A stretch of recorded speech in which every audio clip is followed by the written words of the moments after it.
Parce que ces gens cherchent à nous déstabiliser.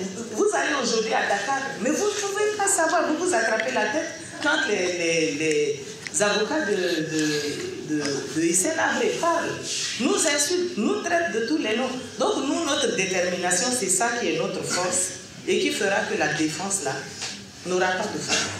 Parce qu'on sait ce que les gens veulent. C'est nous déstabiliser, c'est nous diviser, c'est nous mettre à mal pour qu'on ne puisse pas continuer. Ils ont tout fait, ils ont tout essayé. On aurait voulu que ce procès soit un procès propre, exemplaire, juste, équitable. Ça honore le Tchad, ça honore l'Afrique. Vous savez, il y a eu une longue histoire d'une brave femme, Rose Lotissime. Brave cette femme. Elle est décédée. Parce que c'est à travers cette femme que les gens ont su ce qui se passait à la DDS.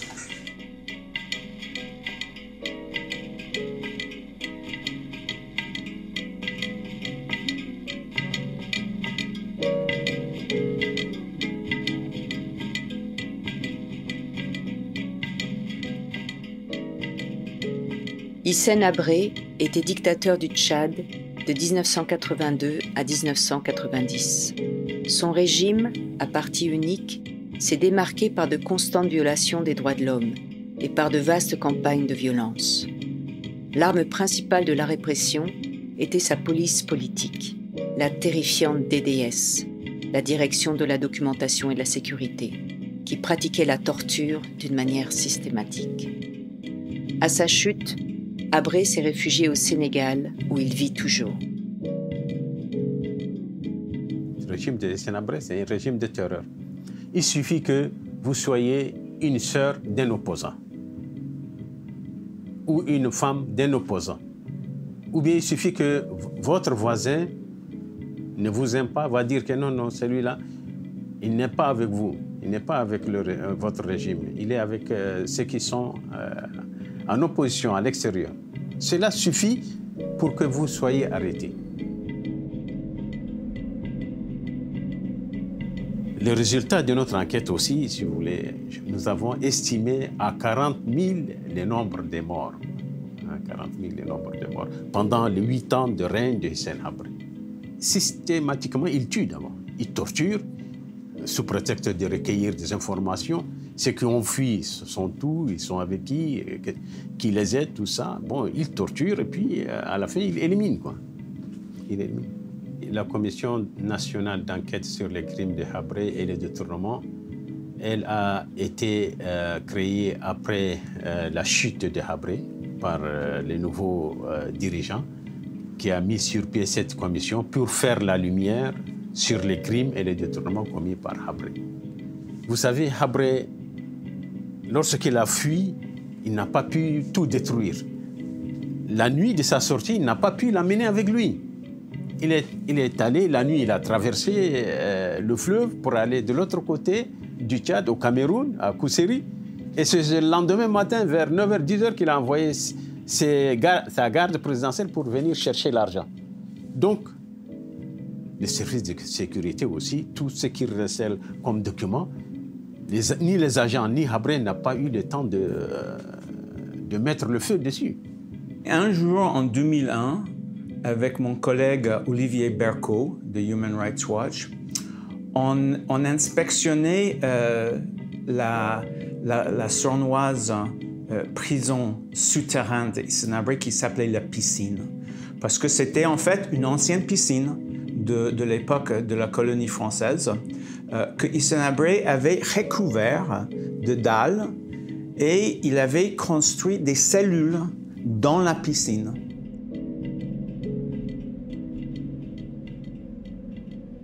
Et juste à côté de la piscine, il y avait l'ancien bâtiment de la DDS, la Direction de documentation et de sécurité, la police politique d'Hissène Habré, et on a décidé d'aller le voir.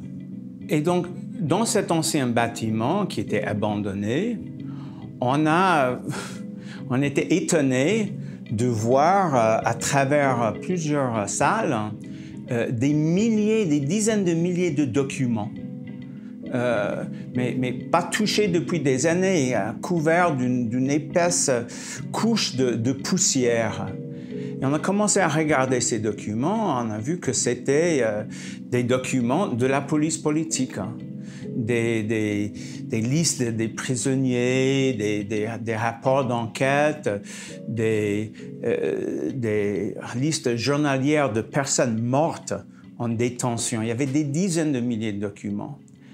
Rien que parmi ces documents, nous avons répertorié des noms de 13 000 personnes torturées ou victimes d'arrestations arbitraires. On m'a mis en prison parce qu'à l'époque, j'ai participé parmi les gens qui luttaient contre Hissène Habré. Et nous distribuions des tracts avec des amis et nous réfléchissions pour trouver la solution afin de sortir de cette dictature. Bon, les tracts disaient tout simplement que dénoncer la manière dont Hissène Habré tuait les gens, dont il était en train de gérer le pays, et particulièrement les homicides en masse qu'il organisait pour éliminer des gens. Le problème de DDS là était tellement accentué que tu as peur même de ton ombre. Parce qu'à chaque fois, quand tu as la nuit, hein, en pleine nuit, les gens viennent enlever les gens à côté de toi, tout ça. Donc on était paniqués, on avait peur. Quoi. Tu ne peux même pas prononcer le mot, hein, un mot qui a à l'encontre de leur partie, la unir. Il me dit, on a besoin de toi au bureau de la DDS pour certains renseignements et on va te relâcher. J'ai dit, mon Dieu, qu'est-ce que je fais? DDS, j'ai fait quoi? Je ne suis pas policier, je ne connais rien. Non, c'est une personne qui a prononcé ton nom et puis il faut aller. Et puis je vais te ramener tout de suite.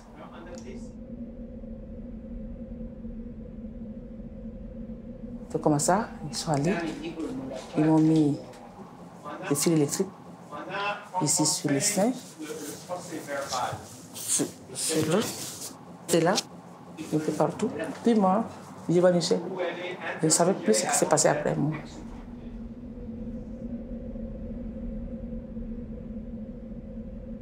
On m'a gavé à l'eau sous pression, on m'a balancé à terre comme un sac de mille. Jusqu'à là, je porte les séquelles de déboîtement de mon épaule droite.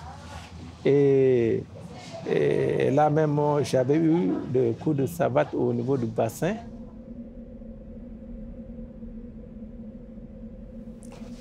Après 2-3 jours, c'est fini. C'était infecté ici.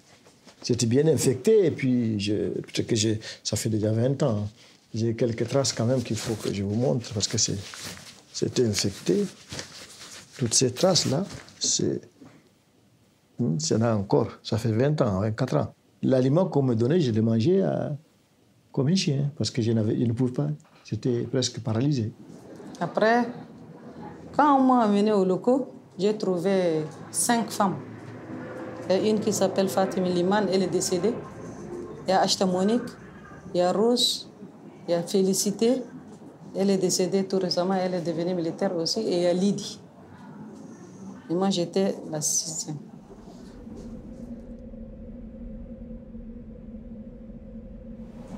C'était vraiment horrible. Je disais à mon Dieu, qu'est-ce que je fais dans la vie pour te retrouver là? On ne voyait que des cadavres, on voyait des tortures. Tous les jours, du sang, du sang, du sang. Ils sont venus me chercher.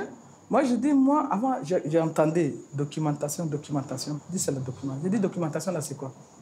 Moi, là, je n'ai jamais fait de problème avec quelqu'un. Je dis, non, c'est pas ça. Mais je dis, c'est quoi? Et après, d'abord, ils sont venus m'interroger. Comme ça.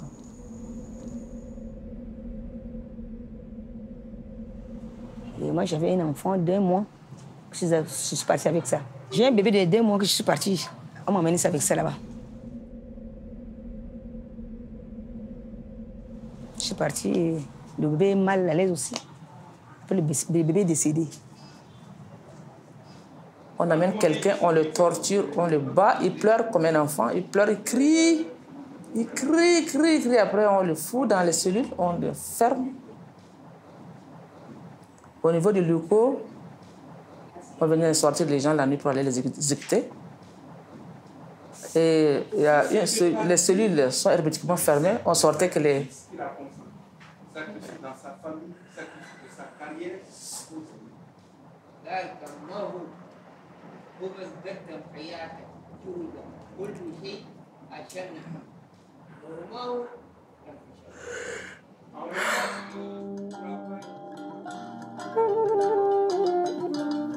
Rose Lokissime fut l'une des premières femmes devenues au Tchad soldat d'élite. Entrée dans l'opposition à la dictature de Hissène Habré, Rose fut arrêtée et emmenée à la terrible prison dite des locaux. En 1984, elle fut enfermée dans la cellule C, surnommée la cellule de la mort, car des prisonniers, entassés dans une pièce répugnante et fétide, sans fenêtre, décédaient chaque jour. Rose était la seule femme parmi 60 hommes. Dans ces documents, il y avait beaucoup de documents qui parlaient de Rose Lokissime. On a par exemple un document du 14 septembre 1984 où elle est arrêtée. Un autre document sur son arrestation. Le 15 septembre 1984, elle fait partie d'une liste d'une quarantaine de prisonniers dans les locaux. Encore le 2 mars 1985, Rose Lokissime parmi les autres prisonniers. Ça, c'est dans les années 70, 72, 13. Parce qu'il n'y a pas la date, mais c'est que c'est quand elle était jeune, quand elle n'était pas encore entrée dans la cour. Je me souviens, on était au village. Je crois que c'était en 67. On était au village. Son père était là. Et un jour, il y a eu bagarre entre son père et l'une de ses marâtres. Personne d'autre n'était capable de les séparer. Son père était excessivement fort et farouche avec un bâton que personne d'autre ne pouvait venir s'approcher pour les séparer. Mais Lokissime a réussi à maîtriser son père.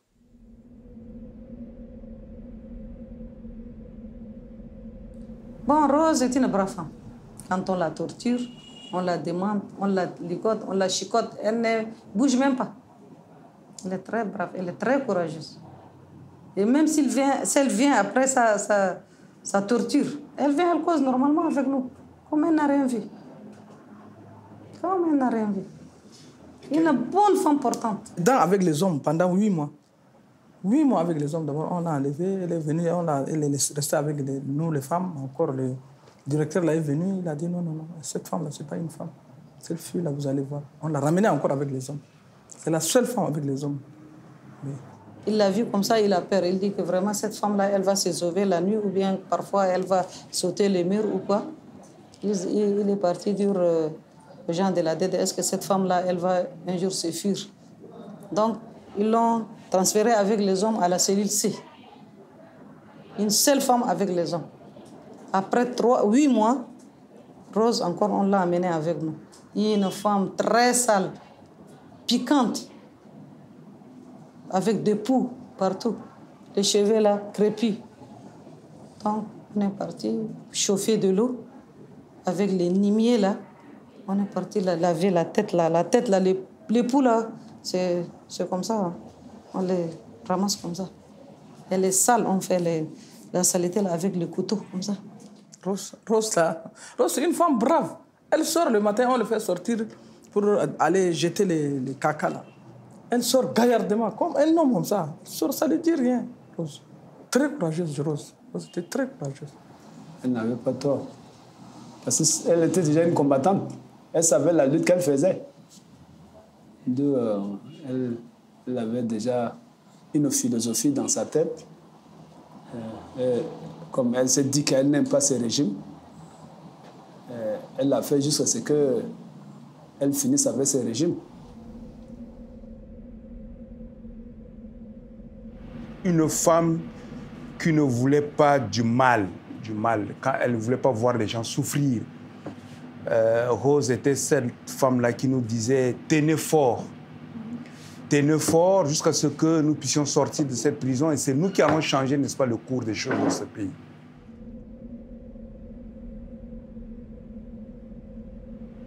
Et une révolutionnaire. Parce qu'elle avait déjà ces idées-là qui nous galvanisaient à la révolte, qui nous galvanisaient, n'est-ce pas, de rêver un changement. Je vous dis qu'en ce temps-là, nous avions tous peur. Nous avions tous peur et il y a des gens qui ont eu la chance de temps en temps de la voir en prison. Mais nous avons tous peur de leur poser la question. Comment va Rose? J'étais grosse de 4 mois. Il commençait à me toucher partout, sur les seins, partout. Je dis, monsieur, moi je suis grosse. Après, il dit, pourquoi j'ai dit que je suis grosse?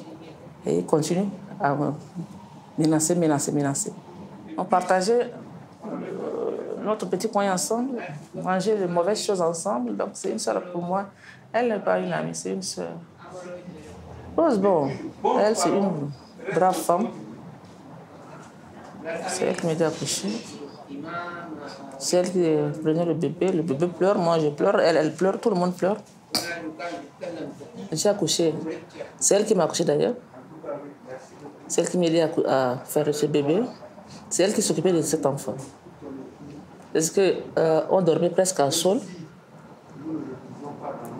Sur le ciment, il y a des insectes partout qui entrent sur les bébés, sur moi. On est là.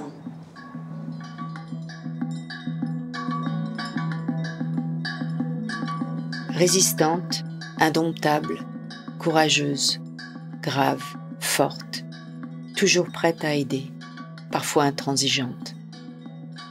Ses co-détenus se souviennent de ne l'avoir vue pleurer qu'une seule fois, lorsqu'un bébé né en prison mourut, peu après en raison des conditions inhumaines.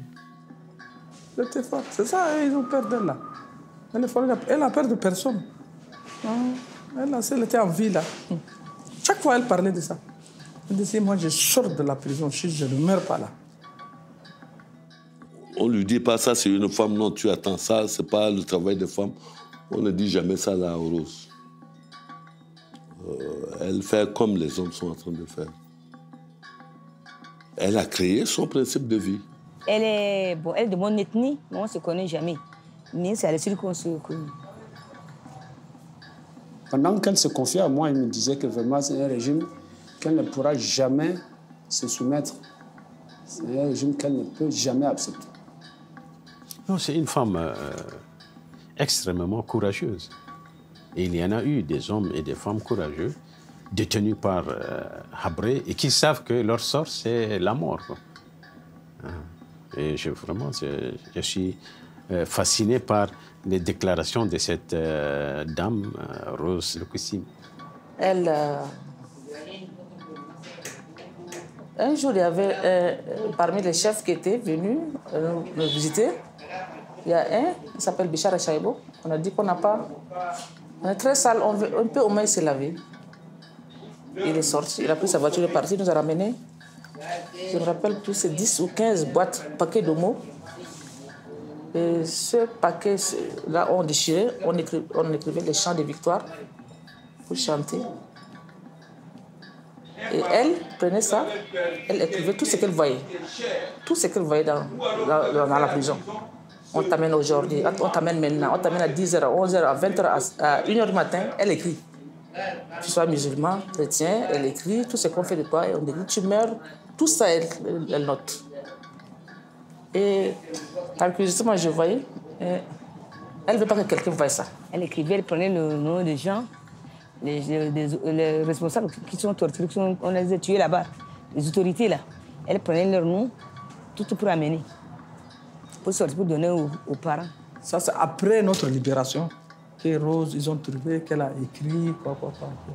Rose, bien, si elle écrit quelque chose, elle se cache. Elle ne veut pas que quelqu'un voie ses écrits-là. Elle se cache un peu à l'écart. Elle fait ses écrits et elle reste en tant que femme. Et à chaque fois qu'il y avait, n'est-ce pas, un cas de décès ou alors il y avait une maltraitance, tu sentais sur son visage tout de suite la révolte. Parce qu'elle notait les noms de chaque prisonnier qui mourait pour témoigner, quoi, avec les dates à l'appui. Bon, elle le faisait pour après signaler aux parents. Rose fut dénoncée et les agents de la DDS sont venus la prendre en cellule. Dans le procès-verbal d'interrogatoire de Rose, retrouvé 15 ans plus tard parmi les archives de la DDS, ses bourreaux affirmèrent qu'elle est irrécupérable et continue de porter atteinte à la sécurité de l'État, même en prison. Ils conclurent qu'il serait souhaitable que les autorités la pénalisent sévèrement. Rose fut exécutée le jour même. On nous dit, on a cité son nom parmi les prisonniers de la DDS amnistiés. On était contents. Et quand on est arrivé ici, non, elle n'est pas là. Elle est venue par 2 fois m'appeler par la fenêtre, me demander est-ce que cette situation, comment je la vois. J'ai dit que calme-toi, tout ira. Et c'est la dernière fois que je l'ai pleuré. Et après notre libération, on l'a torturé, on l'a amené vers le tombeau là-bas, à la piscine, l'autre là, à la fosse commune là-bas. Ils l'ont torturé, ils l'ont fait tout. Après, ils l'ont attaché avec la corde et elle a rendu l'âme. Ils l'ont étranglé avec une corde. 5 militaires. Donc, eux aussi, ils ont vu comme ça, comme c'est une femme, on l'a négligée. Heureusement, on a pris 5 balles seulement. On l'a amenée. Ils ont déjà fait même sa tombe. Elle a arraché l'arbre, elle a bondi, elle a arraché l'arbre. Il paraît qu'elle a cassé même de 2 pieds. Pour 2 militaires là. Et les 3 là ont fui. Parce que c'était 5 balles seulement. C'était le chargeur là. Elle va les tuer tous et puis partir. Elle va fuir. Mais c'était 5 balles seulement. C'est parti. Et donc finalement, on voit dans le procès-verbal d'interrogatoire de Rose du 15 mai 1986, les agents de la DDS y avaient retranscrit une de ces phrases. Mentionnant que pendant 2 ans de détention, l'intéressé n'a pas changé de langage, mais bien au contraire, se glorifie, étant donné qu'elle est irrécupérable et continue à porter atteinte à la sécurité de l'État, même en prison. Elle dit, si je venais de mourir, c'est pour mon pays et mes parents. Et l'histoire parlera de moi et l'on me remerciera du service rendu à la nation tchadienne. Vous le connaissez mieux, elle a subi toutes ces tortures. Elle dit, c'est pour le peuple tchadien. Je meurs pour le peuple tchadien. Je défends la cause du peuple tchadien. Elle savait. Elle savait. Mais c'est ce qu'il a tué après, c'était les écrits. C'est ça qu'il a tué. Sinon, elle a été libérée avec nous. On était devenus des amis, hein. Des amis, on se partageait des confidences. Vous voyez? Quand on se partage des confidences, ça suppose qu'on s'aime. C'est comme ça. On avait des projets en dehors de la prison, de l'avenir, de notre avenir, pratiquement. Je ne peux pas tout vous dire quand même.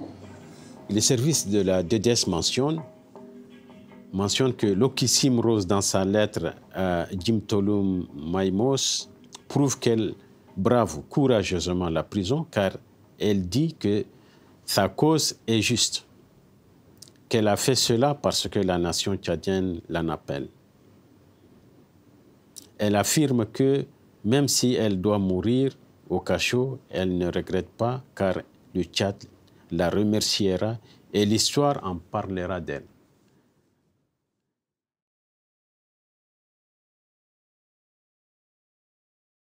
En 2013, après une lutte acharnée de 23 ans, les victimes obtiennent l'arrestation d'Hissène Habré à Dakar, au Sénégal, où il vit depuis sa fuite du Tchad.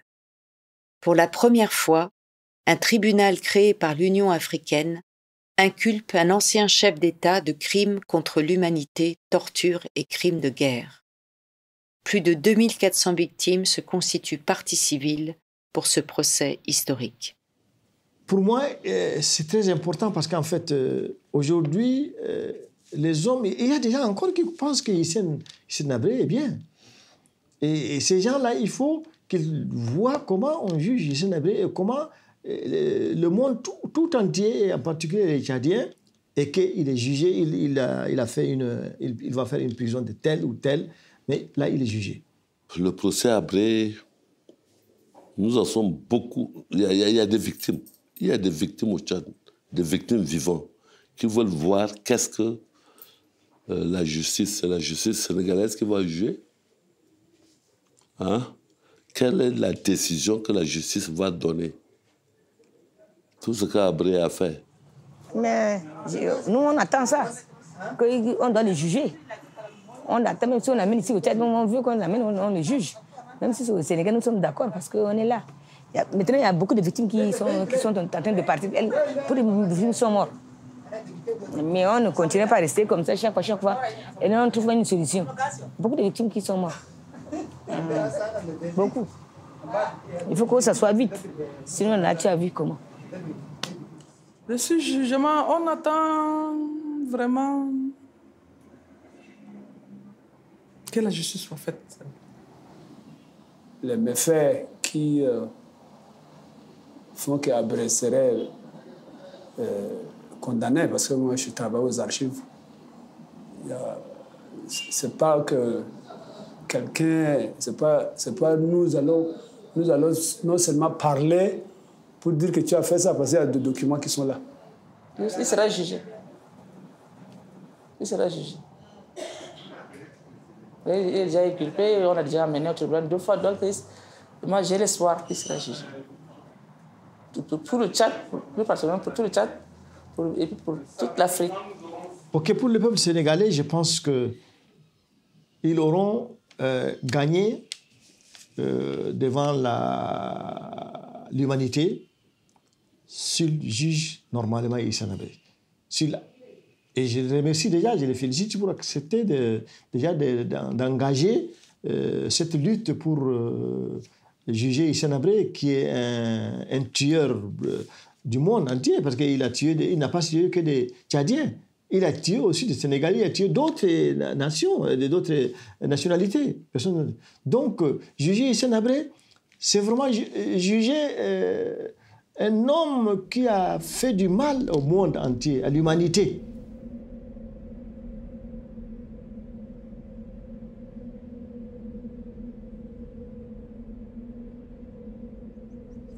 Ici, il faut dire qu'on est en plein centre de ce qu'on appelle la plaine de mort. Et ce que veut dire qu'au temps de Hissène Habré, on a enterré, n'est-ce pas, des gens ici chaque jour, y compris, n'est-ce pas, notre sœur Rose. Lorsque nous sommes venus, nous avons garé la voiture là, et puis on s'est aperçu, là, pendant qu'on était en train d'enterrer quelqu'un d'autre, on a vu que Rose était juste enterrée là. Vous voyez là où ça a été construit. Rose avait 33 ans quand elle fut assassinée en 1986. Mais grâce aux témoignages des survivants et à la découverte miraculeuse de ses derniers mots à ses tortionnaires, sa mémoire et la mémoire des centaines d'innocents enterrés comme elle à la plaine des morts a survécu. Elle affirme que, même si elle doit mourir au cachot, elle ne regrette pas car le Tchad la remerciera et l'histoire en parlera d'elle. La mission que Rose s'était donnée contre l'oubli et l'oppression, que le monde connaisse la vérité sur les prisons de Hissène Habré, est en train de se réaliser.